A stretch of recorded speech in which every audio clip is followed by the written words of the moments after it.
સ્પર્ધાત્મક પરીક્ષામાં ઘનમૂળ શોધવા માટેની બેઝિક રીત આજે આપણે શીખીશું, જેના માધ્યમથી તમે કેલ્ક્યુલેટરનો ઉપયોગ કર્યા વગર ઘનમૂળ કેવી રીતે શોધવું તે શીખીએ. તો આજે પહેલું કામ તમે શું કરશો, તો 1 થી 10 સંખ્યા સુધીના ઘન લખી નાખશો. 1 નો ઘન 1, 5 નો ઘન 125 અને 10 નો ઘન 1000 એવા વ્યવહારિક 1 થી 10 સુધીના ઘન આપણે લખી નાખેલા છે.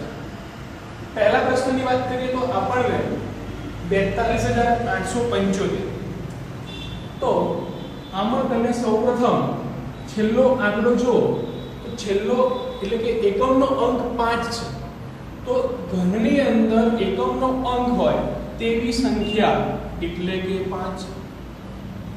તો આપણે 42875 નું ઘનમૂળમાં એકમનો અંક 5 જ આવે. હવે વિદ્યાર્થી મિત્રો, તમે 875 એટલે કે છેલ્લા 3 આંકડાને તમારે ઇગ્નોર કરવાના છે, ભૂલી જવાના છે. વધ્યું 42, બાકી વધેલ સંખ્યા 42. તો 42 થી નાની સંખ્યા હોવી જોઈએ અને એનું ઘનમૂળ, તો 42 થી નાની સંખ્યા અહીંયા 27. 27 નું ઘનમૂળ 3 થાય, એટલે કે આપણો આન્સર થઈ જશે 35.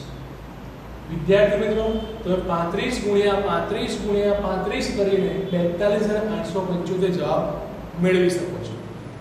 હા, હવે બીજી વાત, એક એવું બીજું જ ઉદાહરણ લઈએ જેથી તમારો કોન્સેપ્ટ વધારે ક્લિયર થાય.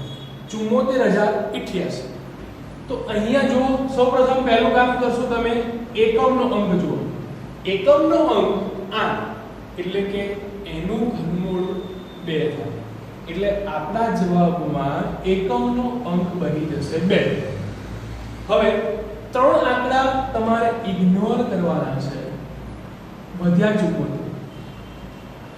હમણાં કહ્યું એમ 74 થી નાની સંખ્યા, તો અહીંયા 64 છે અને 64 નું ઘનમૂળ 4 થાય, એટલે આપણો જવાબ વિદ્યાર્થી મિત્રો 42. આમ તમે 42 ગુણ્યા 42 કરો તો તમારો જવાબ 74088. આ છે ઘનમૂળ શોધવાની એક સરળ અને વગર કેલ્ક્યુલેટર તમે આનો ઉપયોગ કરી JEE NEET જેવી સ્પર્ધાત્મક પરીક્ષામાં તમે આનો ઉપયોગ કરી શકો.